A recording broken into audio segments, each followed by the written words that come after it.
Hello, it is Sunday, Funday, February 17th, 2019. Steve Sipress here with the Rhino of the Day, Rhino wind chimes, chiming on this quite breezy day here. Sunny, spectacularly sunny, and breezy, and spectacularly beautiful, especially for a February winter day here in Arizona. Sawatsky's here. Oh, I'm cracking up. All right, so my beautiful wife Michelle and I watched this movie last night. I don't know. I know the Oscars is coming up soon, and I should have looked it up. I know this movie Vice.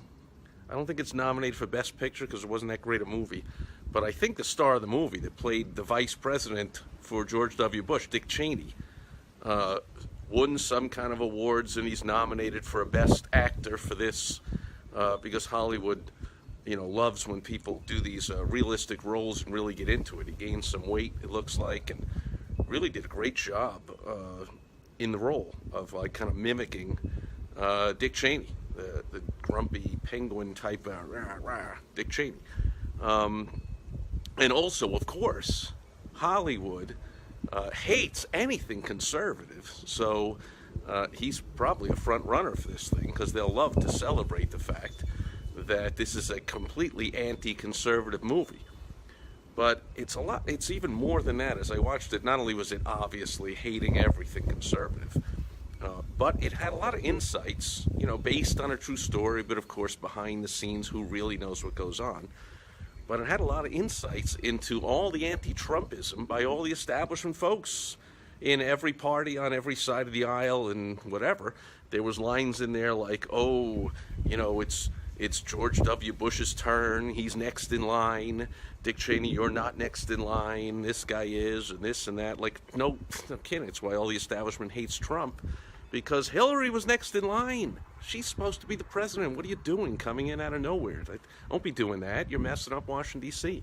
And another one was all these things said behind closed doors, showing Rumsfeld and Cheney and all his cohorts, his partners in crime, all the politicians with their dirty tricks behind closed doors, laughing and saying how much they, hate everybody, and they're just ingratiating themselves and enriching themselves, and they're laughing at it. And I'm like, that's also why the establishment hates Trump, because that's what politicians do, other than Trump. They say and do all these corrupt, self-serving things and anti-American things behind closed door, but Trump comes out and he says what politicians are thinking and doing. He says it right out. He calls them on it. Well, they hate that. The establishment hates that. Like, Trump, shh, be quiet. Stop calling us out on all our two-faced BS corruption going on. So, the movie was interesting. It got, a little slow-moving at times, and, it was enough already with the, bashing every single thing possibly conservative, until you realize they weren't just bashing everything conservative. They were bashing everything political. Because if you think it's only the conservatives that do everything to support the rich people and take all the donor money from all the rich billionaires, and, there's something to be said now that the party, under Trump at least, the Democrat Party, is more in favor of all the rich billionaires, most of them. And but both parties are anyway. Big reason why they don't want to secure the border or anything. Companies love all this low-price labor coming in. They're not going to stop that. Ryan did everything he could to not get the wall built, and now, of course, Pelosi.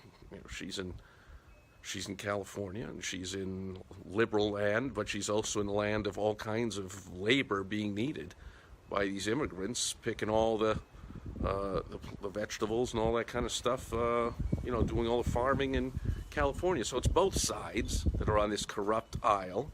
And that was a movie about, making kind of funny.